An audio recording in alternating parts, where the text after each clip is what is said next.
Hello, hello. Welcome back to Loki's Librarian. If you are new here, welcome. I'm your librarian, Katrina. On Sundays, I do a thing called Books and Booze, where I review a book and mix up a cocktail. This month, we're looking at women's history, making this week's book I Am Malala, the girl who stood up for education and was shot by the Taliban, by Malala Yousafzai and Christina Lamb. I'm probably mispronouncing names, and I'm going to apologize for that, but I'm going to mispronounce names here. The accompanying cocktail is an Appletini, because apples are the traditional gift to give to a teacher, at least here in the West, and we could all learn a little bit from Malala's love of learning. So an Appletini it is. This recipe comes from Tito's vodka, not sponsored. It's just the one I found that sounded the best. It's 1.5 ounces of vodka, an ounce of sour apple schnapps, an ounce of apple juice, a half ounce of lemon juice, slice of green apple, and a brandied cherry for garnish. So let's do this. To understand Malala, you actually need to understand her father. And I think more than most people, Malala is a product of parental love. Now, I know this is true of virtually everyone to some extent or another, whether that love is a positive thing or a neglectful thing or a sad thing. Everybody, to some extent or another, is shaped by their parents, okay? In Malala's case, it was very much for the better. 1.5 ounces. My husband said we would need more vodka, and I was like, I don't think so. I think we got enough here, and there should be enough there to give him his Bloody Mary today, and we'll all be happy drunks. Her father adored his daughter. While a lot of men, not just Islamic men, but men in general, want their firstborn to be a son, whether that's for manly pride or because tradition says that, the son should come first, Malala's father, Ziauddin, I'm sorry, I know I'm mispronouncing his name. Her father, Ziauddin, loved his daughter from the moment of her birth. She was the light of his life, regardless of being born a girl, from the moment she came kicking and screaming into the world.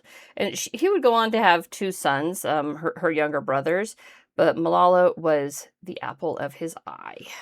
1 ounce. And I have no doubt that part of that is that her parents, unlike the traditional arranged marriages found in Pakistan, were a love match. But part of that was her father was also an educated man, and his greatest passion and driving force in life was to oversee the education of children, regardless of gender. He was a teacher, first and foremost, and he wanted to share that love of learning with everybody he came across. Absolutely, starting with his own children, and Malala being a firstborn, that's where he started. So this passion for education is going to see him pushing back consistently against the religious extremists who would eventually come to the Swat Valley of Pakistan, where his family made their home in the small village of Mingora. Now, as a dedicated educator, Ziauddin was administrator for a school he founded and built up into 3 distinct schools over a period of nearly 20 years. 20 years, it may have been 30, but I think it was 20, before eventually it all came crashing down with 3 shots fired by the Taliban on October 9th, 2012. But to get there, we have to explain why the Taliban targeted Malala. And this was not like a random school shooting. This was a very deliberate attack, specifically at Malala. Let me shake this up. Oh, my apple slice. I didn't slice the apple up here. I sliced it downstairs because that was going to be easier. There's my Appletini. I should have gotten longer toothpicks, but whatever. Okay, there we go. My Appletini is ready to go. Malala Yousafzai was born on July 12, 1997 in Mingora, Swat Valley, Pakistan, to Ziauddin Yousafzai and Tor Pakai Yousafzai. The entire family is Muslim, and something like 95% of Pakistan is Muslim. The country was brought into existence in 1947 after a split with India, whereby the Hindu population of Pakistan went to India and the Muslim population of India went to Pakistan, largely. I mean, this wasn't a forced requirement, but it was highly encouraged, right? To keep the fighting down, I guess. I don't know. I honestly, she covers some of the history of why this happened, but she doesn't cover it from like the British perspective, and British was overseeing both India and Pakistan at that time. So I don't actually know why the split occurred, but I feel like it was to help with the religious differences. Pakistan became the first nation that was founded as an Islamic homeland. All right. And she's very proud of that. She remains Muslim to today, as far as I know. She at least was as writing of this book in 2015. This was the agreement between the 2 nations when the split occurred, which sounds lovely on paper, but in reality saw hundreds, if not thousands, massacred during their various migrations to the countries of their religion. And Pakistan and India remain not on the best of terms.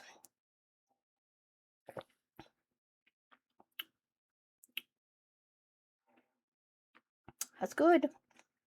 I've never had an Appletini. It's a little tart, a little sour. I prefer mine a little sweeter, but this is not bad. When people say not all Muslims in regards to the various horrifying acts which have been tied to Islamic extremists, it's kind of towards Pakistan that they look, because Pakistan has fought a long, brutal battle against the Islamic extremists known as the Taliban, which were found well within her borders. And at the forefront of that battle was Ziauddin. Every time the Taliban tried to restrict freedoms, he was there, pointing out that what they were saying was false, what they were preaching was not in the Quran, and then saying what was in the Quran. And his fierceness in the battle arena of ideas rubbed off on Malala, which is appropriate. While her name literally means and translates into sadness, because I was trying to come up with a cocktail at first. I was like, well, what does Malala mean? Maybe I could find something like that, and it means sadness. And I was like, oh, I don't want to drink a sad cocktail. She was named after an Afghan heroine, Malala of Maiwand, who rallied the Afghan people during the Battle of Maiwand against the British and Indian troops in 1880. So Malala and her 100 years hence namesake Malala are kind of badass women figures of the Pashtun region of modern-day Pakistan and Afghanistan. They produced both of these women, and they were both fierce. So they've got that in common. So she lived up to her namesake from that perspective, not the sadness part. In fact, by all accounts, she's a very happy person, or at least was prior to the shooting. I'm assuming that's to some degree still true. And because Malala is very much her father's daughter, she grew up loving the gift of education that was bestowed upon her by her father, and was a dedicated student. And her father fought to make sure that she could get the education that he genuinely believed that she and all children in Pakistan were entitled to. But he especially fought for the girls, because in a country surrounded by Islamist extremists, it was only a matter of time before the extremists started crossing into Pakistan and preaching their version of Islam, which to one degree or another found a receptive audience. Now, to be clear, they didn't come in immediately with the extreme version of Islam. If they had done that, then Pakistan, it wouldn't have been the slow takeover that it was. It probably never would have even happened. They started small. Like, with all good Muslim men should grow beards, right? Which seems like a simple enough religious request. But Ziauddin, educated man, literally saw through it and saw that by giving an inch on something as simple as facial hair, then eventually they would take an entire mile by demanding that girls no longer be allowed to go to school. Like, he saw that coming right at him, like a train barreling down the tracks. And the mile that he saw coming was the closing of the schools, especially to the girls, but mostly the extremists only wanted madrasas, which is not school. Now, I've learned through various readings that I've done over the last 5 years, yes, 5 years, that madrasa, it's not simply a translation into school. All right, that's what Islam will tell you. Like, no, it just means school. That's all it means. It's Arabic. It means school. That's all it means. No, it specifically means a religious school where they study nothing but the Quran. All right, it's like going to a Catholic seminary where all you're studying is the Bible and the catechism, right? Ziauddin saw the problem that would occur when everyone is only taught the Quran and not things like literature, science, math, and history. Society at large is harmed when you narrow your focus for an entire people into that one thing. For the record, I'm going to get this out there too. The same goes for only teaching the Bible or only teaching the Torah. It's fine to learn any one religion, any one religious book, but not to the exclusion of all other knowledge, which is what the Taliban was looking for. They wanted everything else excluded. Only learn the Quran. That's all you need to know. Now, the first attempt to close their school came from a mufti, which is a Islamic scholar, in this case, Gula Mullah. So Gula Mullah. And he tried several times and ways to get the girls' school closed, or barring that, getting the girls forbidden from attending school. He ideally wanted the school turned into a madrasa, but was willing to settle for having the girls forbidden from attending. The compromise Ziauddin came up with, because if he didn't come up with something, the town leaders might have just caved to the mufti, was that the girls would still go to the school, but they would use the side door, so they weren't seen to be entering and exiting the school. So it kind of went a little underground, not just a little bit, right? Had to give the guys something, because otherwise everybody else is gonna be like, Ziauddin, why are you being so rigid on this? Why aren't you compromising here? We got to find a compromise so we can all just get along together, because everybody wants to find compromise, which of course leads to the paradox of tolerance. which seems to come up a lot, a lot, a lot. So the paradox of tolerance, right? Continuing the assault on the freedoms of the people of Mingora was the local cleric Fakir Mohammed. Yeah, I don't know that he actually was local. He had a radio station that was heard locally. And he used his radio program to teach the Taliban, to preach the Taliban's ideals. And then in a moment of natural disaster, the Taliban had a chance to be the good guys. It doesn't happen often, right? See, on October 8th, 2005, a massive 7.6 earthquake shook Pakistan. And I remember seeing newscasts about that. And, of course, your heart aches for people who are going through such hardships. It's like, oh my God, it's horrible. It lasted just about a minute, but left absolute devastation in its wake. I mean, something like 2 million people were displaced and had no homes as a result of this. Thousands were killed, and it was a horrible time for Pakistan. And the government failed to step up and help the people, but the Taliban did. They were right there. Gave them even more leverage for a time because, hey, the government did shit for us, but here in this devastation, when we're all left homeless, the Taliban stepped up and helped us to rebuild our homes. Terrorists are going to terrorize, man. It's what they do. And eventually, they began bombing and attacking the people of the Swat Valley. In response, the people of Pakistan who were not insane, which was a lot of them, but they were scared, they started reporting in newspapers against the Taliban, which takes a great deal of courage.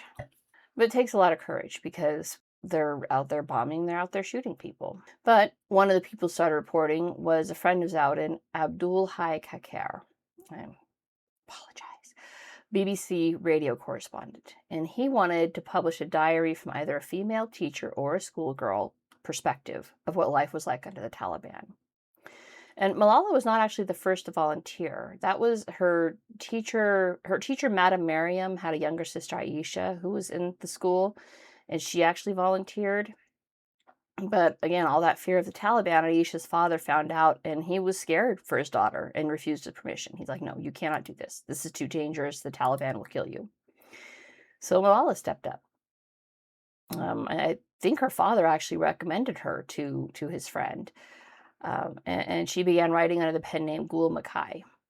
Her father and Kakar insisted that she keep her anonymity. So, when it started to be published and people are like, oh, we wonder who she is. I mean, she's got to be a schoolgirl here because she's writing with very great detail.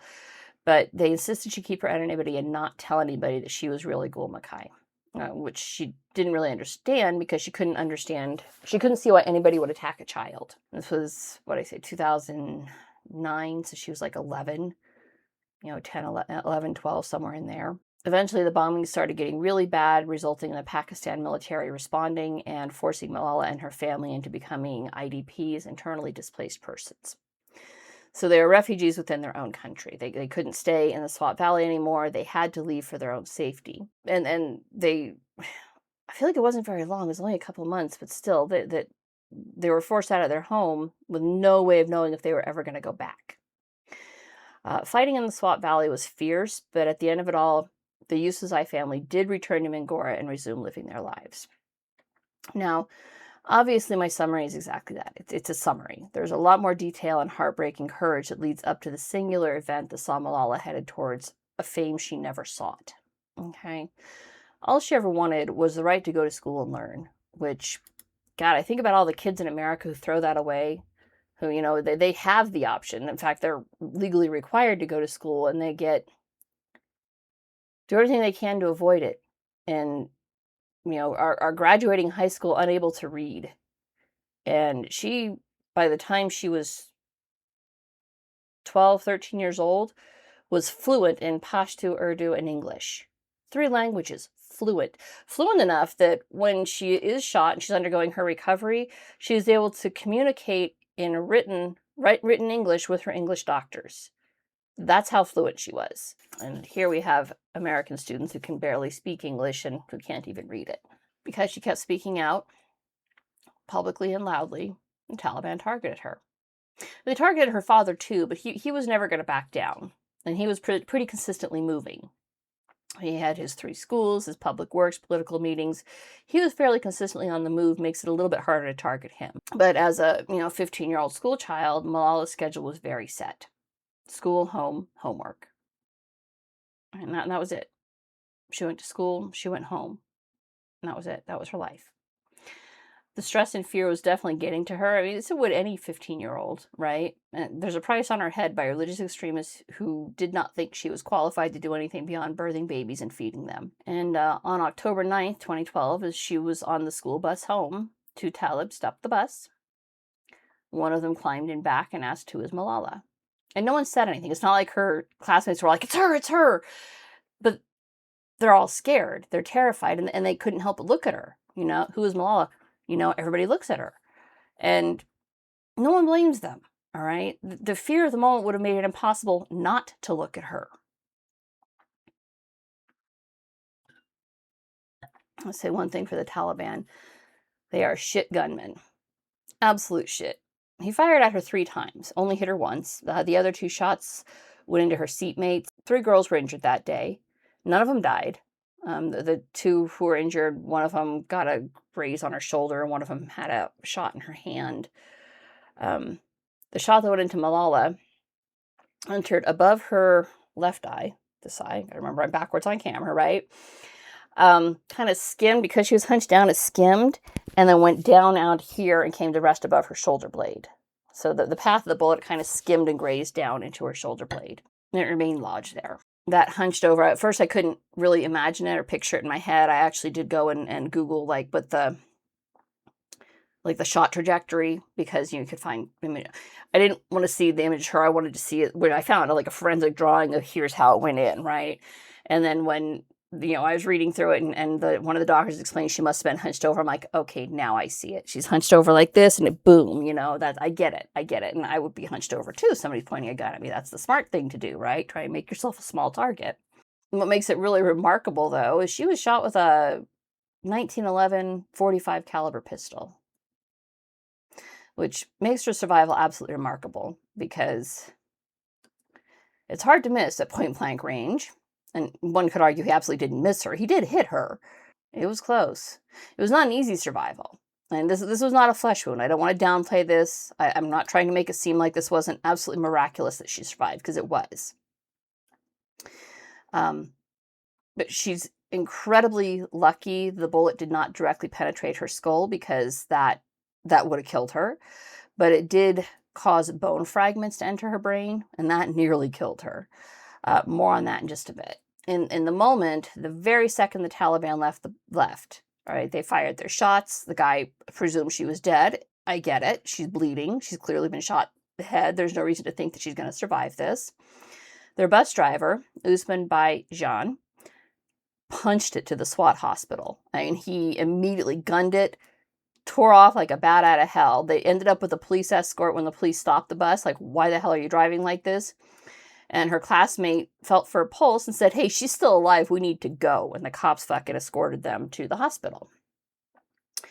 And from here, it becomes a battle for Malala's life. She was moved to progressively better hospitals for every stage of her recovery. The SWAT Central Hospital, where she was taken, did a basic set of x-rays, but knew that they just were not equipped to help with this. This is well outside their scope of medical ability. And Malala was flown via helicopter with her father and her teacher Mariam to the military hospital in Peshawar. Why Madam Mariam and not her mother? Well, Mariam had been on the bus with Malala, and there was not time to get her mother to the helipad. There just wasn't time. So Mariam went as kind of a surrogate mother, and Malala's mother caught up with them later that day or early the next. Now, originally, they were not going to the military hospital. They were supposed to go to the Lady Reading Hospital, which had a qualified neurosurgeon on staff, Dr. Mumtaz. But the government stepped in and basically insisted. Like, for security reasons, they're like, no, we can better protect her and you at the military hospital, so that's where you're going. And that kind of freaked her dad out, which I get. But ended up being the right call for several reasons. And security was the big part of that. The security was tight. They had military snipers standing guard anytime Malala or her family was moved around, making sure that the Taliban weren't going to come in and try and finish the job. Additionally, the military hospital had military combat doctors, and the one who oversaw her care was Colonel Junaid. He looked very young for his age. Like, her father wasn't at all sure that this guy was qualified, but actually had 11 years experience in combat medicine and neurosurgery. He had removed bullets from brains before. And he was happy to have Dr. Mumtaz assist for the ease of Ziauddin's mind, if that's what he wanted. Now, additional x-rays were immediately taken. That's when they discovered the bone fragments had entered her brain, and the bullet had come out, or not come out, but had come to rest by her shoulder blade, because they had to remove the bullet later. And they adopted initially a wait and see attitude, which is correct. Medically, you don't want to just go in, you want to see if the worst is going to happen, and it did. Her brain started to swell, which once that happened, they knew they had to go in because they had to remove part of her skull so that there was room for the brain to swell. Otherwise, it would have just basically imploded against the inside of her skull. So for like 6 months, she had a piece of her skull removed from the top of her head, and they put the skull cap into her abdomen so that it would hopefully remain viable. It ended up not, but this is not an uncommon thing to try and do to preserve the original bone section. I'm not a doctor. I Googled all of this, all right? Like, this is protocol. I'm not a doctor. I'm not like, yes, that's right, I saw it on Grey's Anatomy. I Googled this, and yes, that would be the correct protocol to try and preserve the original bone structure. Then they removed the bone fragments they could safely do so. The ones that they could, like, safely, right? But then she started foundering post-surgery. And, like, once again, God stepped in and was like, not today, Taliban. In the forms of Doctors Javeed Kayani and Dr. Fiona Reynolds, both from hospitals in Birmingham, England, who happened to be in Pakistan assisting with setting up liver transplant programs because they have a high rate of hepatitis in Pakistan.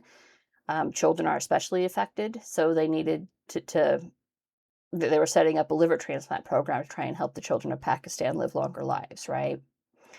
Now, Dr. Javeed is an emergency care consultant. Dr. Fiona is a specialist in children's intensive care.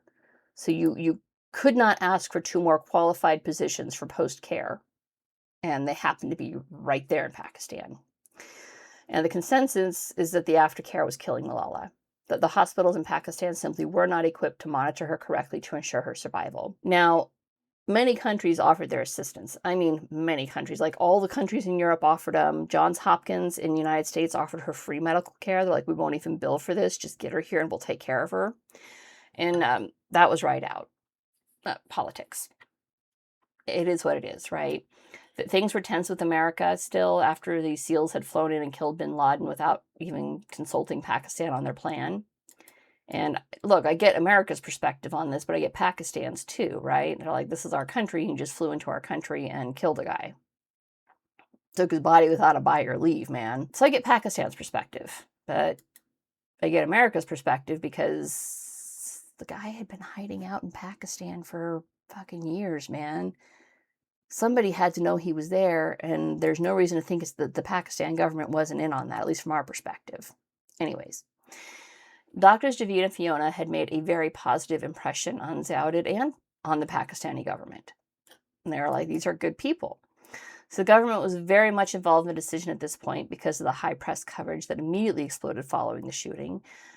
England was chosen as the best possible place for Malala because they got to get her someplace that can see to her aftercare, and England is kind of a neutral ground at this point. But how to get her there?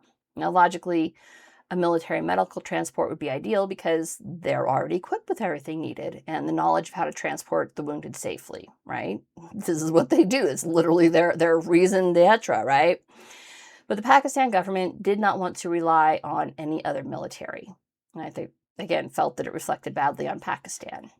To kind of give you an idea of the impact Malala's campaign for girls' education had had on the world up to this point, because, like, that's why the Taliban targeted her. She wasn't one little girl in the village of Mingora. She had a global voice at this point. There had been a documentary highlighting her that was aired globally about how hard she was trying for education and how the Taliban was stopping her. And that got press. That had legs. And as a result of that, the Crown Prince Mohammed bin Zayed of the United Arab Emirates stepped up and offered his plane, which was fully equipped with medical suite, which Malala is told was very nice. She was given information on it, during her recovery. She was not conscious for any of it to, know the leather suites and the fully equipped medical suite that was on board this private plane. But it got her safely to England, Birmingham. And with that, she was flown out of Pakistan under the care of Dr. Fiona. Dr. Fiona had her medical proxy and the blessing of her parents. Her family joined her 10 days later. And the only reason they didn't go immediately was government delays in the passports for her mothers and brothers. I mean, they got a passport from Malala like instantly, and for Zawdid. But her father was very worried that if he left his wife and sons, Pakistan might not ever give them passports, because Pakistan was worried the Yusufzais were going to seek political asylum in England, which of course would reflect very badly on Pakistan. Fortunately, the government of Pakistan came to her senses, and shortly after it got the passports for the rest of the family, and then shortly after the Yusufzais landed in England, Zawdid was offered a position of education attaché, which gave her father a diplomatic passport and a salary to support the family. Pakistan also paid all of Malala's medical bills. So that was some $200,000, 200,000 British pounds probably. And she began her journey of recovery, which included lots of physical therapy, follow-up surgery to repair nerve damage that had been severed by the bullet that was causing partial paralysis, like she couldn't move the left side of her face for a while. She was basically deaf in her left ear, so they did a cochlear implant at the same time they fixed the nerve damage. It's not an easy road to recovery, right? And recovery from a bullet wound is never going to be easy, but from a head wound is, yeah, there's extra levels of complication there, but she did it. And at some point, she realized she would not be returning to Pakistan. Not yet. She, according to Google, she went back in like 2018 and 2025. All right. But this book was originally published in 2013. She was shot in 2012, so they cranked this out fast, which speaks volumes to her education, right? And her recovery and her intelligence level. It had a new forward and reading guide written and added in 2015. This book was excellent. I do have to wonder if the members of the Taliban are capable of any level of self-reflection.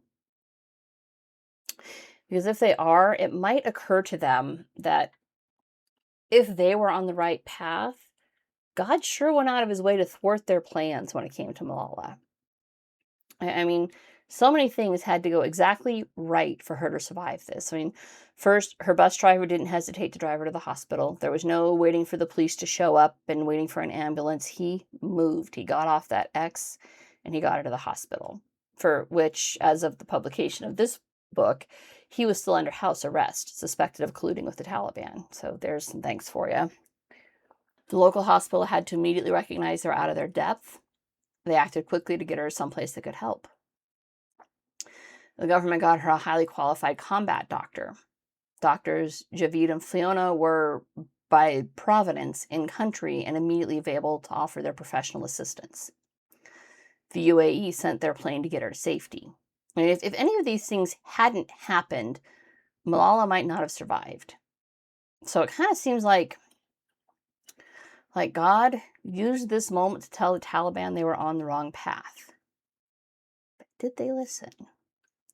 Well, in among the thousands of letters Malala has received after she was shot was a letter from a Taliban commander, Adnan Rashid, offering her forgiveness if she came back to Pakistan, wore a burqa, and went to a madrasa. Like, she's the one who needs, to be forgiven for something. So, the answer is no. No, they decidedly did not listen to God's plan. And as much as she misses her home, like I said, she's only been back twice since the shooting. And this is from the internet, not in the book. She went once in March of 2018 and once in March of 2025. It's just too dangerous for her to remain there because the Taliban is still active. And that is it for this week. She's a remarkable, remarkable young lady. Obviously, an adult now. She's nearing 30. Oh my God, she is nearing 30. And at the halfway point of her life, she damn near lost it because of religious extremists. But an absolutely remarkable woman for all of that. This is a good book. I recommend it. It was worth the read, and it gives perspective, again, to all those American students who can barely bother to even go to class for what it means for somebody who was almost denied that very opportunity. And that's it for this week. If you liked what you saw, don't forget to subscribe, and I will see you guys next Sunday. Bye.